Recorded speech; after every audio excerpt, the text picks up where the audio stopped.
அகமண முறை எப்படி பாதுகாக்கப்பட்டது, அகமண முறையால் என்ன பிரச்சனைலாம் ஏற்பட்டது, குறிப்பாக பெண்கள் எப்படி ஒடுக்கப்பட்டாங்க. இது வரைக்குமே ஆண்கள் தான் மேலானவர்கள் அப்படின்னு சொல்லிட்டு நிறைய பேர் நினச்சிட்டு இருக்காங்க. இதுக்கெல்லாம் என்ன காரணம்? எந்த ஜாதி தான் இதை கடைப்பிடிச்சது, யார் மூலயமா மற்ற எல்லாருக்கும் பரவிச்சுன்னு பார்க்கும்போது முதல்ல நான் சொல்லலை, நிறைய இதிகாசங்களும் நிறைய புராணங்களும் நிறைய படிச்சுட்டு இதில் எடுத்து வச்சு தான் நான் சொல்கிறேன். அது மூலயமா சொல்கிறது மூலயமா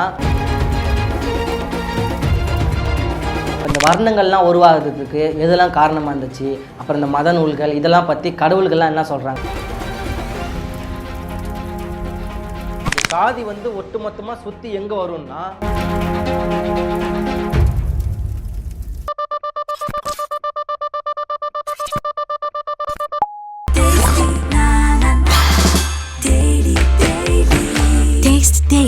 இப்போ அந்த காலத்துலலாம் அகமண முறை எப்படி பாதுகாக்கப்பட்டது, அகமண முறையால் என்ன பிரச்சனைலாம் ஏற்பட்டது, குறிப்பாக பெண்கள் எப்படி ஒடுக்கப்பட்டாங்க. இது வரைக்குமே ஆண்கள் தான் மேலானவர்கள் அப்படின்னு சொல்லிட்டு நிறைய பேர் நினச்சிட்டு இருக்காங்க.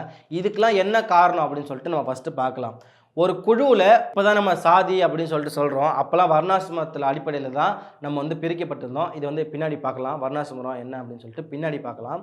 ஒரு குழுவில் ஒரு ஆண் பெண் இருவரும் சமமாக இருக்கணும். இப்போ நம்ம உள்ளுக்குள்ளே ஒரு ஜாதிக்குள்ளே தான் திருமணம் பண்ணணும் அப்படின்னா ஆண் பெண் இருவருமே சமமாக இருக்கணும். இப்போது ஒரு குறிப்பாக ஒரு ஆண் ஒரு 2 பேர் அதிகமாக இருக்காங்க, பெண் 2 பேர் கம்மியாக இருக்காங்க, சமமாக இல்லை அப்படின்னா இப்போ இருக்கிறவங்கள திருமணம் பண்ணிட்டாங்கன்னா இப்போ இது 2 பேர் என்ன பண்ணுவாங்க, அவங்களுக்கு திருமணம் பண்ணி தானே ஆகணும். ஸோ அவங்க என்ன பண்ணுவாங்கன்னா 2 பேர் என்ன பண்ணுவாங்கன்னா இந்த அகமண முறையை விட்டுட்டு கொஞ்ச நாள் வெயிட் பண்ணி பார்ப்பாங்க.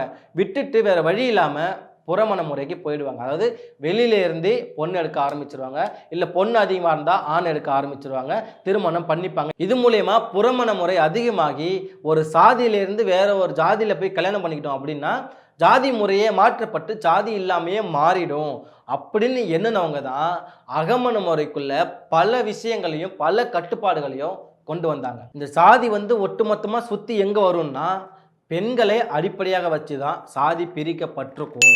அது மட்டும் இல்லாமல் ஆணாதிக்கம் தான் சாதியை பெரிய அளவில் பேணி காக்கும் அப்படின்னு சொல்லிட்டு சொல்கிறாங்க. அதுக்கு முக்கியமான ஒரு விஷயம் இந்த புத்தகம் இங்கே பாருங்கள், ஆணாதிக்கமும் சமூக ஒடுக்குமுறைகளும்.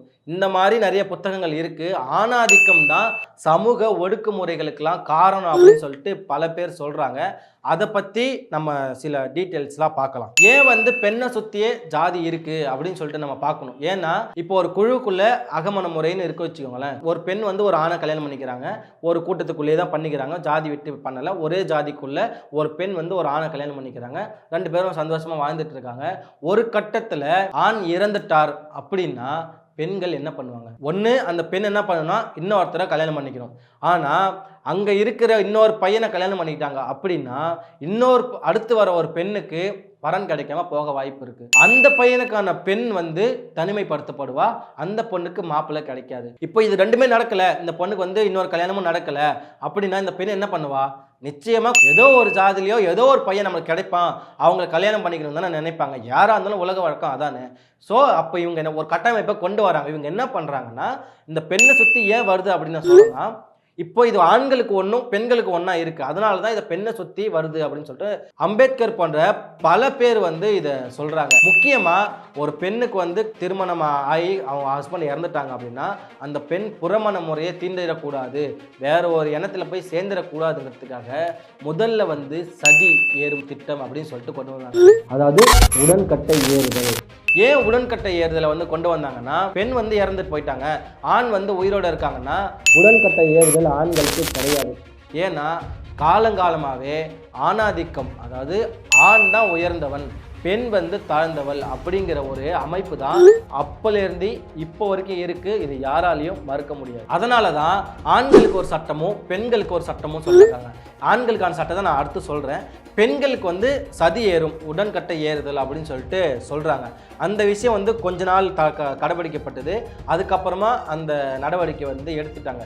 ஏன் அப்படின்னா உடன்கட்டை ஏறுதல் அப்படிங்கிறது ஒரு ரொம்ப மோசமான ஒரு விஷயம் அப்படின்னு சொல்லிட்டு அவங்க என்ன பண்ணிட்டாங்கன்னா உடன்கட்டை ஏறுதலை நிறுத்திட்டு அடுத்தது என்ன பண்ணாங்கன்னா விதவை கோலம், பூ வைக்கக்கூடாது, பொட்டு வைக்கக்கூடாது, எந்த ஒரு, அதாவது அந்த பொண்ணு அவலட்சணமாக இருக்கணும், எந்த ஒரு பையனும் பாத்திரக்கூடாது, அவங்க ஜாதிக்குள்ள எந்த ஒரு பையனும் பாத்திரக்கூடாதுங்கிறது ஒன்று.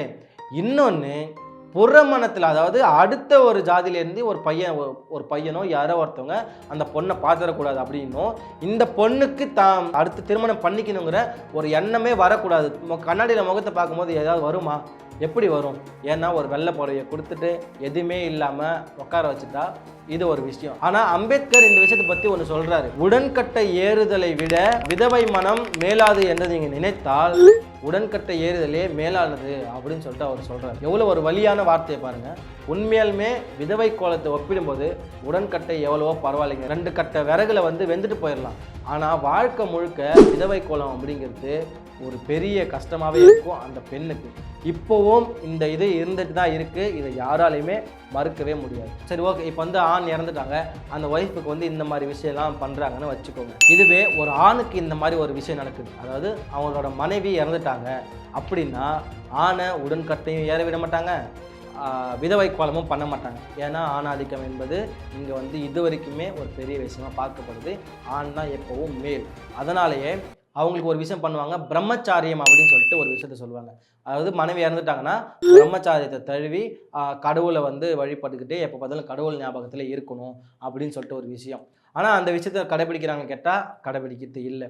இன்னொரு முக்கியமான விஷயம் என்ன பண்ணாங்கன்னா, இந்த விஷயத்த நிறைய பேர் கடைபிடிக்கலை அப்படிங்கிறதுக்காகவே என்ன பண்ணாங்கன்னா, ஒரு 18 வயசுக்குள்ளே இருக்கிற பசங்க இருக்காங்கல்ல, அதாவது ஒரு 20 வயசுக்கு மேலே ஒரு ஆண் கல்யாணம் பண்ணிக்கலாம், ஒரு பெண் திருமணம் பண்ணிக்கலாம் அப்படின்னா 2 பேருக்குள்ளேயும் சம அளவில் இருக்கிறாங்கன்னு வச்சுக்கோங்களேன். ஆனால் இப்போ ஒரு ஆணோட மனைவி இறந்துட்டாங்க அப்படின்னா அந்த ஒரு 40 வயசு 30 வயசில் இருக்கிற ஒரு ஆணுக்கு 18 வயசுக்கு கீழே இருக்கிற பெண்களை திருமணம் பண்ணி கொடுத்து, அதாவது வயதுக்கு வராமலே இருக்கிற பெண்களை திருமணம் பண்ணி கொடுக்குறாங்க அப்படின்னு சொல்லிட்டு அந்த காலத்தில் இருந்திருக்கு. இதை நான் சொல்லலை, புராணங்களும் இதிகாசங்களும் நிறைய சொல்லியிருக்கு. ஏன் அந்த மாதிரி விஷயம் சின்ன குழந்தைய ஒரு குழந்தை புள்ளைய ஒருத்தவனுக்கு திருமணம் பண்ணி கொடுக்குறாங்கன்னா அகமண முறையே அந்த அளவுக்கு அவங்க மதிக்கிறாங்க. அது மட்டும் இல்லாமல் வெளி ஜாதிக்குள்ள புறமணம்ங்கிறது அவங்கள ஒரு யோசனைக்குள்ள அவங்க கிடையாது. ஏன்னா புறமணம் பண்ணியிருந்தாங்கன்னா இன்னைக்கு ஜாதிங்கிறது இருந்திருக்க வாய்ப்பே இல்லை. இதை நீங்கள் எல்லாரும் ஒத்துக்க வேண்டிய ஒரு விஷயம் தான் நான் நினைக்கிறேன். ஏன்னா அகமண முறையில் மட்டும்தான் இவங்களால கட்டுக்கோப்பாக இருக்க முடியுங்கிறதுக்காக இவங்க எவ்வளோ பெரிய ரிஸ்க் எடுத்து இந்த குழந்தை பசங்களெல்லாம் திருமணம் பண்ணி கொடுத்துருக்காங்க. நான் சொல்லலை, நிறைய இதிகாசங்களில் நீங்கள் படிச்சிருக்கலாம். நீங்கள் படித்தவங்களா இருந்தால் அவங்க கன்ஃபார்மாக தெரியும், இல்லைன்னா படிச்சுப்பாங்க. இதை 4 பாயிண்டில் சொல்லணும் அப்படின்னு சொல்லிட்டு சொன்னால், இறந்து போன கணவனுடன் மனைவியை எரித்து விடுதல் ஒன்று. இன்னொன்று வற்புறுத்தி பெண்ணை விதவையாக வைத்திருத்தல், எரிப்பதை விட மென்மையான முறை அப்படின்னு சொல்லிட்டு அவங்களுக்குள்ள ஒரு விஷயமா வச்சுக்கிறாங்க. அடுத்ததா 3வது, மனைவியை இழந்தவன் மீது திருமணமாகாத பிரம்மச்சரிய ஒழுங்குமுறையை திணித்தல். 4வது, திருமண பருவம் எய்தாத பெண்ணொருத்தியை அவனுக்கு மனம் முடித்து வைத்தல். இந்த 4 விஷயம்தான் ஒரு காலகட்டத்துக்கு முன்னாடி வரைக்கும் நடந்துட்டு இருந்துச்சு. இதில் சில விஷயம் இன்னமும் நடந்துக்கிட்டு தான் இருக்கு. இந்த அமைப்பு இப்போ நான் சொன்ன விஷயங்கள் எல்லாமே யாரெல்லாம் கடைப்பிடிச்சா, எந்த சாதின்னு சொல்கிறீங்க, எந்த ஜாதி தான் இதை கடைப்பிடிச்சது, யார் மூலயமா மற்ற எல்லாருக்கும் பரவிச்சுன்னு பார்க்கும்போது முதல்ல நான் சொல்லலை, நிறைய இதிகாசங்களும் நிறைய புராணங்களும் நிறைய படிச்சுட்டு இதில் எடுத்து வச்சு தான் நான் சொல்கிறேன். அது சொல்கிறது மூலயமா பிராமணர்கள் தான் இந்த விஷயத்தை நிறைய கடைப்பிடிச்சாங்க. இவங்களை பார்த்து தான் பல சாதிகளும் கடைப்பிடிச்சாங்க. ஆனால் பிராமணர் யார்கிட்டையுமே திணிக்கலை. இவங்களை பார்த்து இவங்க தான் உயர்வாங்கினவங்கன்னா நம்மளும் இவங்கள மாதிரி இருக்கணும், உயர்ந்தவங்களாக இருக்கணும் தான் பல ஜாதிகள் இதை பண்ணாங்க அப்படின்னு சொல்லிட்டு சொல்கிறாங்க. அம்பேத்கர் முக்கியமாக அதை சொல்கிறார். பிராமணர் பிராமணர்கள்கிட்ட தான் ஜாதி இருந்ததுன்னு நிறைய பேர் சொல்லியிருக்காங்க. அது மட்டும் இல்லாமல் புராணம் இதிகாசங்கள் எல்லாத்துலேயுமே பிராமணர்கள் தான் இந்த மாதிரிலாம் பண்ணியிருக்காங்க, இவங்க தான் ஆச்சாரமாக அபச்சாரமாலாம் இருந்திருக்காங்க அப்படின்னு சொல்லிட்டு சொல்லுவாங்க. ஆனால் பிராமணர் அல்லாதவங்க கிட்ட எப்படி சாதி போய் சேர்ந்தது அப்படின்னு பார்க்கும்போது முக்கியமாக இந்திய மக்கள் மீது ஒரு சட்டத்தை ஏற்றி திணிக்கக்கூடிய ஒருத்தவரால் தான் சாதி எல்லார்கிட்டையும் போய் சேர்ந்தது அப்படின்னு சொல்லிட்டு சொல்கிறாங்க. அந்த சட்டத்தை ஏற்றவங்களை பற்றி பார்க்கும்போது முதல்ல மனு தான் வராரு. இந்த மனு தான் இந்த உலகத்துக்கே ஜாதியை கொண்டு போய் சேர்த்தது அப்படின்னு சொல்லிட்டு சொல்றாங்க. இந்த உலகத்தை நல்லதா மாற்றி நல்ல பயன்களை மட்டுமே சொல்லி கொடுத்து நல்லதை மட்டுமே செய்யக்கூடிய பல கடவுள்களையும் பல அவதாரங்களையும் இந்த உலகம் வந்து ஏதோ ஒரு இடத்துல பார்த்துக்கிட்டு தான் இருக்கு. அதே மாதிரி ஒருத்தர் வந்து நம்மளுக்கும் இருக்கிறாரு, ஆனா அவர் நல்லொழுக்கத்தை சொல்லி கொடுத்துருக்காரான்னு கேட்டா கிடையாது. அம்பேத்கர் வந்து அவரை பற்றி ஒரு சின்னதாக தான் சொல்கிறாரு, அவர் வந்து கடந்து போக தான் பார்க்குறாரு. அம்பேத்கர் எப்போவுமே மனுவை வந்து ஒரு just like that left handle தான் ஹேண்டில் பண்ணுறாரு. ஏன்னா நான் சொல்லுங்க, அவர் தான் எழுதியிருக்காரு. அவர் என்ன சொல்கிறாருன்னு நான் சொல்கிறேன். இது போல கடுமையான சட்டத்தை ஏற்றி மக்களை பிளவுபடுத்தின ஒருத்தர் மனு உண்மையிலேயே இருந்திருப்பார், ஆனால் நிச்சயமாக அவரை துணிச்சலான மனிதர் என்றே எடுத்துக்கொள்ள வேண்டும். அவர் சாதி பற்றிய சட்டத்தை அளித்தவர் என்ற கதையை ஒப்புக்கொள்வதானால் அவர் ஆணவ மிக்கவராகவும் அவருடைய கோட்பாடுகளை ஒப்புக்கொண்ட மனிதர்கள் நாம் அறிந்ததற்கும் மனித சமுதாயத்திலிருந்து வேறுபட்டவர்களாகவும் இருக்க வேண்டும். சாதி முறைக்கென்று சட்டத்தை ஒருவர் வழங்கினார் என்பதே கற்பனைக்கும் எட்டாத உள்ளது. மனு தன்னுடைய சட்டத்தினால் சாகாவரம் பெற்றுவிட்டார் என்றால் அது மிகையாகாது. ஒரு வர்க்கத்தை கோபுரத்தின் உச்சிக்கு ஏற்றுவதற்காக இன்னொரு சமூக மக்களை விலங்குகளை விட கேவலமான நிலைக்கு தன் எழுத்தாணியாலே தாழ்த்தி சாதித்த இந்த மனு எல்லா மக்களையும் அடக்கி ஆளும் ஒரு கொடுங்கோல் அப்படின்னு சொல்லிட்டு அம்பேத்கர் சொல்றாரு. நான் சொல்லல, கேஸ் போறதா ஏமல போட்டுறாரு. மனுவர் ஒரு கொடுங்கோலனா இருந்தால தவிர இப்படி ஒரு சட்டத்தை ஏற்றி ஒரு சமூகத்தை வந்து உச்சானின் கொம்புக்கு உட்கார வச்சுட்டு மற்றவங்களெல்லாம் விலங்குகளை விட ஒரு கேவலமான நிலைமைக்கு மாத்துறவர் ஒரு கொடுங்கோலான ஆட்சியை தவிர ஒரு கொடுங்கோலான அரசனை தவிர வேறு யாராலையும் முடியாது அப்படின்னு சொல்லிட்டு இதுக்கப்புறமும் மனுவை பற்றி பேசுறதுக்கெல்லாம் ஒன்றும் இல்லைங்க, அவர்லாம் நமக்கு சும்மா அப்படின்னு சொல்லிட்டு ஜஸ்ட் லைக் தட்னு போயிட்டு அடுத்த விஷயத்துக்கு போயிட்டாரு அம்பேத்கர். சரி, சாதியை பற்றி வந்து மனு நிறைய எழுதியிருக்காரு. இவங்க இப்படி தான் இருக்கணும், வர்ணாசிரம அடிப்படை எல்லாருக்கும் தெரியும்னு நினைக்கிறேன். பிராமணர், தலையிலேருந்து பிறந்தவங்க, கழுத்துலேருந்து பிறந்தவங்க வைசிரியர், தொடையிலேருந்து பிறந்தவங்க சத்திரியர், காலிலேருந்து பிறங்க சூத்திரர்கள் பிறந்திருக்காங்க அப்படின்னு சொல்லிட்டு மனு சொன்னதுன்னு நிறைய பேருக்கு தெரியும். இந்த மாதிரி சொன்னதுனால இந்த மாதிரி கட்டுப்பாடுகளை ஒருத்தவங்களை உச்சாணி கொம்புல வச்சுட்டு ஒருத்தவங்களை வந்து காலில் போட்டு மிதிக்கிற ஒரு விஷயம் இருக்கு. இது மூலியமா தான் மனு தான் ஜாதியை கொண்டு போனாரா அப்படின்னு கேட்டா அங்க வந்து ஒரு பெரிய கேள்விக்குறி இருக்கும். இப்போ ஜாதியை கொண்டு போனது உச்சாணி கொம்புல இருக்கிற பிராமணர்கள் கிட்ட தான் வச்சுக்கோங்களேன். இப்போ மனு எழுதிட்டாருப்பா இப்படிதான் இருந்துச்சு சாதி அப்படின்னா பிராமணர்கள் தான் தலையில இது பண்ணாங்க. அவங்க தான் ஃபர்ஸ்ட் வந்து இந்த ஜாதி கட்டமைப்பை கொண்டு வந்திருப்பாங்க, எல்லாரையும் வந்து தாழ்வா பார்த்துருப்பாங்கன்னு வச்சுக்கோங்க. ஆனா மனுவால தான் எல்லார்கிட்டையும் போனுதான்னு கேட்டா ஒரு கொஸ்டின் மார்க் இருக்கு. அது மட்டும் இல்லாம பிராமணர்கள் வந்து ஜாதியை வந்து பரப்பியிருப்பாங்க அப்படின்னு கேட்டா அதுவும் ஒரு கொஸ்டின் மார்க்காக தான் அம்பேத்கர் பார்க்குறாரு. ஏன்னா இது எல்லாமே தனி மனிதனா ஒருத்தவரால் வந்து பண்ண முடியாது, ஒரே ஒரு கூட்டத்தால் பண்ணியிருக்க முடியாது. பிராமணர்கள் பல கொடுங்கோல்களான செயல்களை செய்திருக்கிறார்கள், அவங்க குற்றவாளிகள் தான். நான் சொல்லலை, அம்பேத்கர் கோட் பண்ணுறாரு, நான் சொல்லலை, அப்படிதான் சொல்லிட்டு அவர் சொல்றாரு. ஆனா அவங்க ஜாதியை கொண்டு போய் எல்லார்கிட்டையும் திணிச்சிருப்பாங்களான்னு கேட்டா அதுல ஒரு கொஸ்டின் மார்க் வைக்கிறாரு. கண்டிப்பா முடியாதுன்னு தான் சொல்றாரு. சாதி அமைப்பு வந்து சாஸ்திரங்கால தெரிஞ்சே அமைக்கப்பட்ட ஒன்று, அதனால தான் நாங்கள் சாதியை வந்து பிடிக்கிறோம் அப்படின்னு சொல்லிட்டு பிராமணர் மட்டும் இல்லாமல் பிராமண அல்லாதவர் எல்லாருமே ஏற்றுக்கொண்டதன் அடிப்படையில் தான் சாதிங்கிறது எல்லா மக்கள்கிட்டையும் பரவி இருக்குன்னு சொல்கிறேன். பிராமணர்கள் மற்ற எல்லாருமே அடிமைகளாக தான் பார்த்தாங்க, அதுவும் சூத்திரர்களை ரொம்ப கேவலமாலாம் பார்த்துருக்காங்க. இதெல்லாம் நிறைய பேர் நீங்கள் படிச்சிருப்பீங்க, உங்களுக்கு தெரியும். ஆனால் அவங்கக்கிட்ட இருந்த ஒரு அமைப்பு இப்போ வந்து அவங்களுக்குள்ள ஒரு அகமான முறை இருக்குது, அவங்க தான் இதெல்லாம் உருவாக்காங்க அப்படின்னா இது எப்படி இவங்கக்கிட்ட வந்திருக்கும்? ஏன் மற்ற வைசியர்கள்கிட்டோ சைத்திரியர்கள்கிட்டோ இல்லை சூத்திரர்கள்கிட்ட எப்படி இது வந்திருக்கும் அப்படின்னா அவங்க மேலானவர்கள். இது வந்து மனு வந்து ஏற்றின சட்டம், இது வந்து நம்ம சாஸ்திரங்களில் இருக்குது, புராணங்களில் இருக்குது, எல்லா இதிகாசங்கள்லையும் இது இருக்குங்கிறதுனால இதை படித்து இதை தெரிஞ்சுக்கிட்ட எல்லா மக்களுமே இவங்க வந்து உயர்வானவங்க, இவங்க இந்த அமைப்பு வச்சுருக்காங்கன்னா இது சரிதான் சொல்லிட்டு நம்மளே ஏற்றுக்கிட்ட ஒன்று தான் அப்படின்னு சொல்லிட்டு நிச்சயமாக சொல்ல முடியும். அடுத்ததாக வந்து தொழிலை வச்சு தான் ஜாதி உருவானது, அதான் இந்த 4 வர்ணம் சொன்னோம்ல, இவங்க இந்த வேலையை தான் பார்க்கணும், அவங்க அந்த வேலையை தான் பார்க்கணும், சூத்திரர்கள் வந்து எல்லாருக்கும் வேலை செய்கிறத தான் வேலையாகவே பார்க்கணும் அப்படின்னு சொல்லிட்டுலாம் நிறைய தொழில்கள் இருக்குல்ல. இந்த தொழில் மூலியமாக தான் ஜாதி உருவாச்சு அப்படின்னு சொல்லிட்டு நிறைய பேர் சொல்கிறாங்க. ஆனால் அம்பேத்கர் வந்து அதை பெருசாக ஏற்றுக்கல. அவர் வந்து அந்த அகமண முறை அப்படிங்கிற ஒரு விஷயத்தில் தான் நிலைப்பாடாக இருக்கிறார். ஏன்னா தொழில்கள் இந்த வர்ணாசிரமம் இருக்குல்ல, இந்த கொள்கை அடிப்படையிலலாம் சாதியே கிடையாது. அந்த டைம்லலாம் புறமணம் அகமண முறைலாம் கிடையாது. எல்லாருமே ஏதோ ஒரு ஜாதி, யார் வேணா திருமணம் பண்ணி கொண்டு இருந்தாங்க.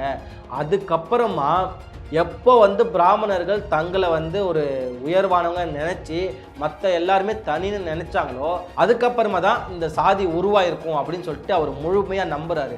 ஆனால் அவர் முக்கியமாக சொல்கிறது என்னன்னா, வர்ணாசிரம கோட்பாட்டுக்கு முன்னாடியும் சரி, வர்ணாசிரம கோட்பாடு இருந்த டைம்லையும் சரி, சாதின்னு ஒன்று கிடையாது. வர்ணங்கள் சதுர்வர்ண முறையில் தான், 4 வர்ணங்கள் முறையில் தான், தொழில் அடிப்படையில் தான் எல்லாருமே இருந்தாங்க. ஆனால் அதுக்கு முன்னாடி இந்த தொழில் அடிப்படையில் யாரும் பிரியலை. அதுக்கு முன்னாடி சாதாரண எல்லாருமே தான் இருந்தாங்க. இந்த வர்ணாசிரம கொள்கைக்கு அப்புறமா தான் தொழில் முறையில் மாற்றப்பட்டது அப்படின்னு சொல்லிட்டு அவர் சொல்கிறார். 4 வர்ணத்தை பற்றி யாரோ ஏதோ சொல்லுவாங்கல்ல, கரெக்டாக சொல்லணும் அப்படின்னா, பிராமணர்கள் வந்து புரோகித வர்க்கம், சத்திரியர்கள் வந்து இராணுவ வர்க்கம், வைசியர்கள் வந்து வணிக வர்க்கம், சூத்திரர்கள் வந்து கைவிஞரும் ஏவலருமான வர்க்கம். அதை வேலை செஞ்சு கொடுக்குற இந்த ஒரு வர்க்கமாக தான் பிரிச்சிருக்காங்க. அப்போ இந்த வர்க்க முறை இருந்துச்சுல்ல, இந்த டைம்ல கூட சாதி இருந்துச்சு, மற்றதெல்லாம் இருந்துச்சு அப்படின்னு சொல்லிட்டு அவர் நம்பல. ஏன்னா இந்த வர்க்க முறை இருந்த ஃபர்ஸ்ட் ஆரம்பிச்ச டைம்ல கூட யார் வேணா எந்த வர்க்கத்துக்கு வேணா மாறிக்கலாம். அதாவது எப்படின்னா, இப்போ சூத்திரர்களா இருக்கிறாங்க, அவங்க வந்து சில நல்லது சிலதை மட்டும் பண்றாங்க, அவங்க சொன்ன வேலைகளை மட்டும் செய்யறாங்கன்னா அவங்க வந்து பிராமணர் வரைக்குமே மாற்றப்பட்டிருக்காங்க. இவங்க வந்து வர்ணாசிரம அடிப்படை கொள்கை வந்ததுக்கு அப்புறமா இவங்க வந்து ஒரு சாதியில் இருக்கிறவங்க, அதை ஒரு வர்ணத்தில் இருக்கிறவங்க இன்னொரு வர்ணமா மாற்றப்பட்டிருக்கிறாங்க. ஆனா ஒரு குறிப்பிட்ட காலத்துக்கு அப்புறமா தான் வர்ணாசிரம கொள்கை அடிப்படையில் இந்த 4 பேரும் ஒரே மாதிரியே இருந்திருக்காங்க அப்படின்னு சொல்லிட்டு சொல்றாங்க. தனித்து இயங்குவது அப்படிங்கிறது பிராமணர்கிட்ட ஒரு ஃபேஷனாகவே இருந்தது. அது மூலியமாக தான் சாதி வந்து உருவாக்கப்பட்டுச்சு. அதாவது இந்த வர்க்கத்தில் யார் வேணா எந்த சாதியாக வேணா மாறிக்கலாம் அப்படின்னு ஒன்று இருந்துச்சுல்ல. ஒரு குறிப்பிட்ட காலத்துக்கு அப்புறம் பிராமணர்கள் தனிச்சு தான் வாழணும். அது வந்து சூத்திரர்லேருந்து போன பிராமணராக இருந்திருக்கலாம், வைசியர்லேருந்து போன பிராமணராக இருந்திருக்கலாம், இல்லை சத்திரியர்கள், இல்லை சூத்திரர்கள்லேருந்து சத்திரியர்கள் யார்லேருந்து வேணால் போன பிராமணர்களாக இருந்திருக்கலாம். அவங்க தான் ஒரு காலகட்டத்தில் முடிவு பண்ணிட்டாங்க தனிச்சு இயங்கணும். அது வந்து அவங்களுக்கு ஒரு ஃபேஷனாகவே இருந்திருக்கு. அவங்க தான் இந்த அகமண முறைங்கிறத கொண்டு வந்தாங்க. அதுக்கப்புறமா தான் சாதி உருவானுச்சு. ஆனால் இந்த சாதி உருவானதுக்கு அவங்க மட்டும்தான் காரணமானு கேட்டால் அதுவும் கிடையாது. ஏன்னா அகமண முறையே அவங்க கொண்டு வந்திருக்கலாம், அவங்களுக்குள்ள தான் அதிகமாக இருந்தது, அது ஃபேஷனாக இருந்திருக்கலாம். ஆனால் அவங்கள கடைப்பிடிச்சு இந்த மக்களும் எப்படி கொண்டு வந்தாங்க? நம்ம மக்களுக்குள்ள எப்பவுமே ஒரு விஷயம் போல செய்தல் அப்படின்னு சொல்லிட்டு அம்பேத்கர் சொல்றாரு. போல செய்தல் இயல்பின் முக்கிய இருப்பிடம் நம் நம்பிக்கையே. ஒரு கருத்தை இணங்கி ஏற்கவும் பிறிதொரு கருத்தை பிணங்கி வெறுத்து ஒதுக்குவதற்கான காரணங்கள் நம்மிடம் இயல்பாகவே பொதிந்திருக்கின்றன. ஆனால் வெளுத்ததெல்லாம் பால் என நம்புகின்ற இயல்பு பற்றி எந்த ஐயமும் இல்லை. அதாவது அவர் என்ன சொல்றாருன்னா, போல செய்தல் அப்படின்னா பார்த்து பழகுதல். ஒருத்தவங்க நமக்கு மேலே இருக்கிறாங்க, நம்மளுக்கு ஒருத்தவங்க கீழே இருக்கிறாங்க, அவங்க என்னெல்லாம் செய்கிறாங்களோ அதை பார்த்து நம்ம அப்படியே செய்யணும். அதாவது பிராமணர்கள் தான் இந்த அகமண முறையை இதெல்லாம் கொண்டு வந்தாங்க. இவங்களை பார்த்து நம்ம இதெல்லாம் பண்ணணும், இதெல்லாம் சரி, இதெல்லாம் தான் கரெக்டாக இருக்கும்னு நம்ம எப்போவுமே நினைக்கிற ஆள் தான் இந்த காலத்துலேயும் அப்படி தான் இருக்காங்க. நமக்கு மேலே இருக்கிறவங்க சொன்னது தான் சரி, அவங்க செய்கிறது தான் கரெக்டுன்னு இன்னமும் அந்த போல பழகுதல் அப்படிங்கிறது நம்மக்கிட்ட இருக்குதான். அப்போது அந்த காலத்துலேயும் இந்த ஒரு விஷயம் தான் இருந்திருக்கும். அதை பார்த்து தான் சூத்திரர்கள், சத்திரர்கள், வைசியர்கள் எல்லாருமே போல பழகுதல் அப்படின்னு சொல்லிட்டு பண்ணாங்க. அவங்கள பார்த்து என்னவோ அதெல்லாம் சரிதான் அப்படின்னு சொல்லிட்டு பண்ண ஆரம்பித்தாங்க. ஆனால் இவங்களுக்கு வெளுத்ததெல்லாம் பால் கிடையாது அப்படிங்கிற ஒரு விஷயந்தான் தெரியாமல் போச்சு அப்படின்னு தான் அம்பேத்கர் சொல்கிறார். அது உண்மையும் கூட தான். முன்னாடி சொன்ன மாதிரி சாதி எப்படி உருவாச்சுன்னு கேட்டால், முன்னாடி ஒரே ஒரு சாதி தான் இருந்துச்சு. அதாவது 4 வர்ணங்கள்லேருந்து பிரிஞ்சு ஒரு சாதி தான் இருந்துச்சு, அதுதான் பிராமணர் சாதி. பிறரை பார்த்து போல செய்தல் மூலமும் சாதி விலக்கு செய்யப்பட்டதன் மூலமும் வர்க்கங்கள் அல்லது வகுப்புகள் சாதிகள் ஆயின அப்படின்னு சொல்லிட்டு ஒரு முக்கியமான விஷயத்த அம்பேத்கர் சொல்றாரு. முக்கியமா இந்த போல செய்தல் முறை தான் சாதி அடிப்படையை கொண்டு வந்தது. பார்த்து பழகிற விஷயம்தான் சாதியை கொண்டு வந்ததுன்னு அவர் சொல்றாரு. அப்படி பார்த்தா அம்பேத்கர் விஷயத்திலே நம்ம வந்து அதை பற்றி இந்த புத்தகத்தில் விளக்கமாக சொல்கிறாங்க. சிலர் வந்து அம்பேத்கர் விஷயத்த நிறைய பேர் ஏற்றுக்கிறாங்க, சிலர் வந்து அதில் முரண்பாடு இருக்கிறாங்க. அந்த மாதிரி விஷயத்தில் இந்த புத்தகம் வந்து ஒரு முக்கியமான புத்தகம். அதில் என்னன்னா, பிராமணர்களால் சாதி பரவலன்னு சொல்கிறீங்க, பிராமணர்களை பார்த்து தான் சாதி பழகினாச்சுன்னா பிராமணர்களால் தான் ஜாதி பழகிச்சு அப்படின்னு சொல்லிட்டு சில பேர் சொல்கிறாங்க. அதில் முக்கியமாக இந்த ரங்கநாயக அம்மா வந்து சொல்கிறாங்க, சதுர்வர்ண முறையை விட மனிதனை அதிகமாக இழிவுபடுத்தும் சமூக அமைப்பு